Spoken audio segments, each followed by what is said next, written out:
ಸಂಸದರು ಲಕ್ಷಕ್ಕೂ ಅಧಿಕ ಮತವನ್ನ ಪಡ್ಕೊಂಡಿದ್ದು ಸಿಪಿ ಯೋಗೇಶ್ವರ್. 1 ಲಕ್ಷಕ್ಕಿಂತ ಹೆಚ್ಚಿನ ಮತ, 85,000 ಮತ ದಾಟಿರಲಿಲ್ಲ ಲಾಸ್ಟ್ ಚುನಾವಣೆಯಲ್ಲಿ. ಆವಾಗ ಚೆಕ್ ಮಾಡಿಕೊಂಡಾಗ ಕುಮಾರಸ್ವಾಮಿ ಅವರು ಗೆದ್ದಿದ್ರು. 3ನೇ ಬಾರಿ ಕಾಂಗ್ರೆಸ್ಸಿಂದ ಸ್ಪರ್ಧಿಸಿ ಗೆದ್ದಿರೋದು ಯೋಗೇಶ್ವರ್. 3ನೇ ಬಾರಿ ಕಾಂಗ್ರೆಸ್ಸಿಂದ ಸ್ಪರ್ಧೆ ಮಾಡಿ ಗೆದ್ದಿರೋದು ಇಲ್ಲಿ ಯೋಗೇಶ್ವರ್ ಅಂತ ಹೇಳಿ ಚುನಾವಣಾ ಆಯೋಗದ ಕಡೆಯಿಂದ ಅಧಿಕೃತ ಘೋಷಣೆ ಒಂದೇ ಬಾಕಿ.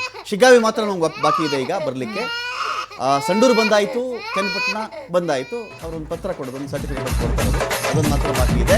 ನಿಖಿಲ್ ಕುಮಾರಸ್ವಾಮಿಗೆ 3ನೇ ಬಾರಿಗೆ ಸೋಲಾಗಿದೆ. ಯೋಗೇಶ್ವರ್ ಚನ್ನಪಟ್ಟಣದ ಮಗನಾಗಿ ಗೆದ್ದುಕೊಂಡು, ಚನ್ನಪಟ್ಟಣದ ನೆಲದ ಮಗನಾಗಿ ಅಲ್ಲಿ ಗೆದ್ದುಕೊಂಡಿದ್ದಾರೆ. 85,000 ದಾಟಿರಲಿಲ್ಲ ಲಾಸ್ಟ್ ಚುನಾವಣೆಯಲ್ಲಿ, ಆದರೆ ಈ ಬಾರಿ 1 ಲಕ್ಷ ದಾಟಿಕೊಂಡಿದ್ದಾರೆ. ಅಂದರೆ 15,000 ಮತಗಳು ಅವರಿಗೆ ಜಾಸ್ತಿ ಆಯಿತು. ನಿಖಿಲ್ ಸ್ಕ್ರೀನ್ ಮೇಲೆ 73,000 ಮತಗಳು ತೋರಿಸ್ತಾ ಇದೆ ನಿಖಿಲ್ಗೆ. 73,000, 75,000 ಒಳಗಡೆನೆ ನಿಖಿಲ್ ಇದ್ದಾರೆ ಇಲ್ಲಿ. 93,000ದಲ್ಲಿ ಸಂಡೂರಲ್ಲಿ ಅನ್ನಪೂರ್ಣ ಅವರ ಮತವನ್ನು ಪಡ್ಕೊಂಡು ಅವರಲ್ಲಿ ಗೆದ್ದಾಗಿದೆ.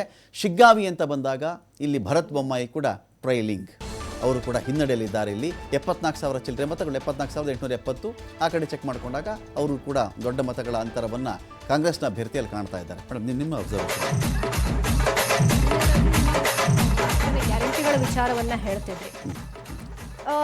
ಈಗ ನಾನೊಂದು ಗೃಹಿಣಿಯಾಗಿ ಒಂದು ಸಾಮಾನ್ಯಳಾಗಿ ನಾನು ಯೋಚನೆ ಮಾಡೋದೇನು ಅಂತ ಹೇಳಿದ್ರೆ, ಯಾವುದೇ ರೀತಿ ನನ್ನ ಕುಟುಂಬ ಆಗಿರ್ಬೋದು, ಸಾಲಗಳಿಲ್ದೇ ಇರೋ ಮತ್ತೆ ಸೇವಿಂಗ್ಸ್ ಎರಡು ಬಹಳ ಮುಖ್ಯ ಆಗುತ್ತೆ. ಒಂದು ಸರ್ಕಾರದ ಜವಾಬ್ದಾರಿಯಾಗಿ, ಒಂದು ಯಾವುದೇ ಸರ್ಕಾರಗಳಾಗಿರಲಿ, ನಮಗೆ ವಿಶೇಷವಾಗಿ ಗೃಹಿಣಿಯರಿಗೆ ಎಲ್ಲೋ ಒಂದು ತಿಂಗಳಿಗೆ ಸರಿಸುಮಾರು ಒಂದು 3,500 - 4,000 ಉಳಿತಾಯ ಆದರೆ ಅದೆಷ್ಟು ದೊಡ್ಡ ಇಂಪ್ಯಾಕ್ಟು ಒಂದು ಫ್ಯಾಮಿಲಿ ಇರ್ಬೋದು.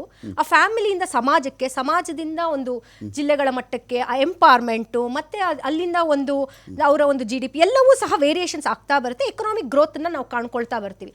ಸೊ ಇತ್ತೀಚಿನ ಒಂದು ನಾನು ಅದನ್ನೇ ಹೇಳ್ತಿದ್ದೆ, ಒಂದು 3 ಟರ್ಮ್ ಎಲೆಕ್ಷನ್ಸ್ಗಳಿಂದ ನಾವು ನೋಡ್ತಾ ಇದ್ದೀವಿ. ಗ್ಯಾರಂಟಿಗಳು ವಿಶೇಷವಾಗಿ ನಮ್ಮ